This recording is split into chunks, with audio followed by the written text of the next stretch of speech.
Yes, very good morning, all of you. Today we are going, I hope you are over with your chapter number 4.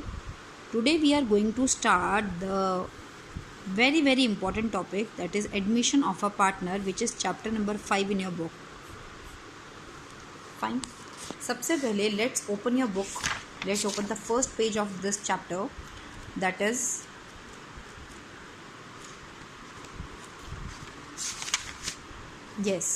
which page is that? That is page number 1, chapter 5 का first page. Admission of a partner मतलब तो बहुत simple है, किसी partner को admit करना। पहले से जो पार्टनर्स थे वो अब एक नए पार्टनर को एडमिट कर रहे हैं। सेक्शन 31 कहता है 1932 पार्टनरशिप एक्ट का कि पार्टनर को एडमिट कर सकते हैं। कब? अगर जब इन दोनों ने पार्टनरशिप शुरू की थी, ये दोनों पार्टनर्स ने बिज़नेस, पुराने पार्टनर्स, सपोजिंगली 2 पार्टनर्स थे एक्स और वाई, इन्होंने बिज़नेस शुरू करते वक्त डिसाइड किया था कि डीड में लिख दिया था कि जब अगर ज़रूरत पड़ेगी तो हम किसी पार्टनर को एडमिट कर लेंगे। ठीक है, तो तब ये पार्टनर को एडमिट कर सकते हैं।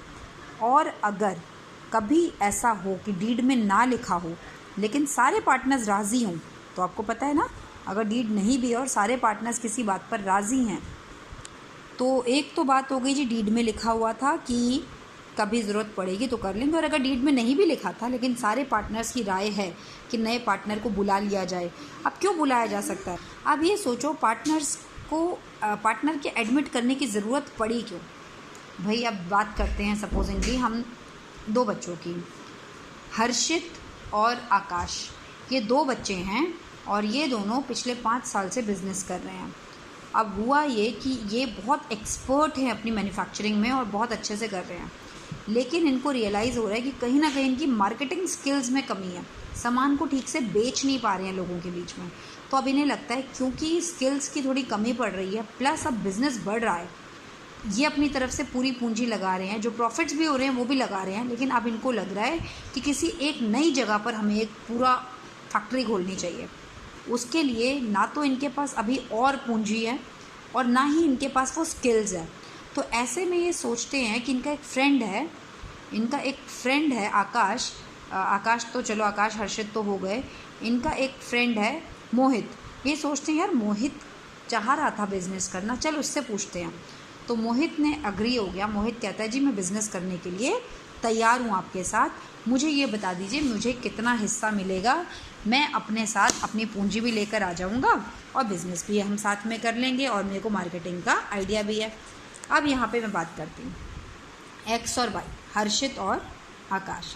ये दोनों आज तक 1:1 में शेयर कर रहे थे। इस रोटी को मैं एक प्रॉफिट मान लेती हूँ, एक रोटी है, ये हमारा प्रॉफिट है। जो भी प्रॉफिट होता था आधी रोटी ये खा लेता था, आधी रोटी ये खा लेता था, 1:1 है। ठीक है, अब ये अपने दोस्त जेड को एडमिट करना चाह रहे हैं फॉर एनी XYZ रीज़न, चाहे उनके पास स्किल नहीं है, चाहे उनको पैसे की ज़रूरत है। भाई जेड आएगा तो वो भी रोटी में हिस्सा मांगेगा। रोटी क्या है? ये इस रोटी को हम मान लेते हैं प्रॉफिट है, वो भी रोटी में हिस्सा मांगेगा। तो ऐसे में एक्स ने कहा ठीक है, इन दोनों ने राय विचार किया। एक्स ने कहा मुझे जितना हिस्सा मिलता है उसमें से आधा हिस्सा मैं जेड को देने के लिए तैयार हूँ। अब आप सोचिए एक्स का हिस्सा कितना है, 1:1 मतलब 1/2। एक्स को रोटी का आधा पार्ट मिलता था, ये एक्स का पार्ट था, उसका भी आधा।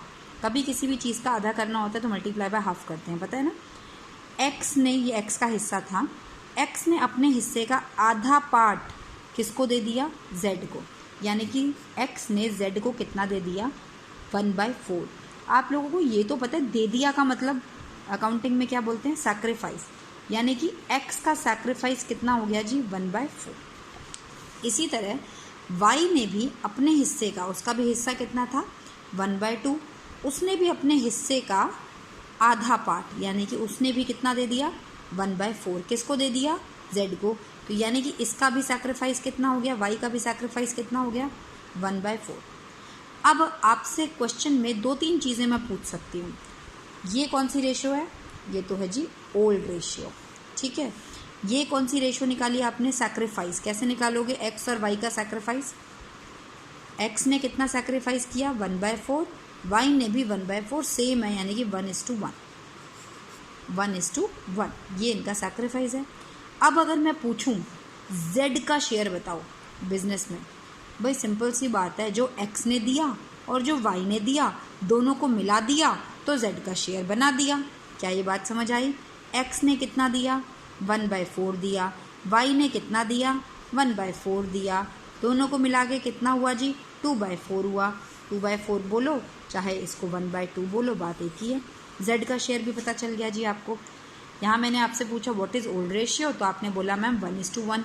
फिर मैंने पूछा व्हाट इज़ सैक्रिफाइसिंग रेशियो, तो आपने बोला जी 1:1। फिर मैंने पूछा what is for how much share Z is being admitted, आपने बोला जी 1/2। अब मैं पूछ रही हूँ after admission of Z x और वाई की रेशियो बताइए। तो एक्स के पास पहले कितना था? 1/2। उसमें से उसने कितना सैक्रिफाइस किया? 1/4। यानी कि ओल्ड में से अगर मैं सैक्रिफाइस माइनस कर दूं तो अब मुझे पता चल जाएगा कि अब उसका कितना है। अब का मतलब न्यू, उसके पास न्यू कितना बचा है। क्या ये बात समझ आ गई? तो उसके पास न्यू बचा है जी 1/4, माइनस करके देख लिया। इसी तरह वाई के पास ओल्ड कितना था? 1/2 था। उसमें से उसने कितना दे दिया जी? उसने 1/4 दे दिया। उसके पास जी कितना बचा? उसके पास भी जी 1/4 बचा। तो आपने देखा, वैसे भी ये रेशो आप पहले भी लर्न कर चुके हैं कि old minus new is equal to sacrifice बाई बन रही है ना। अब मैं क्वेश्चन में पूछती हूँ न्यू पीएसआर बताइए। एक्स वाई जेड की न्यू पीएसआर। न्यू पीएसआर का मतलब पहले तो एक्स और वाई की जो रेशियो थी ये ओल्ड है 1:1, ये ओल्ड हुई। अब इसके बाद मैं बोल रही हूँ after the admission of Z X Y Z की रेशियो बताइए। तो आपने यानी कि न्यू रेशियो बताइए। एक्स की कितनी है जी? 1/4। वाई की कितनी है जी? 1/4। और जेड जी कितने के लिए आया है? अभी आपने क्या था 2/4 ही लिखना बेटा, इसको 1/2 लिखोगे ना तो फिर आगे जाके एलसीएम लेना पड़ेगा। यहाँ पे क्योंकि सारी चीज़ों के नीचे 4 है ना, तो हमें सब में 4 चाहिए। 2/4, हालांकि बात 1/2 ही है लेकिन इसको 2/4 लिखिए। तो अब आपके नीचे सब में 4 4 4 है, तो यानी कि 1:1:2 ये बन गई हमारी new ratio. I hope clear है।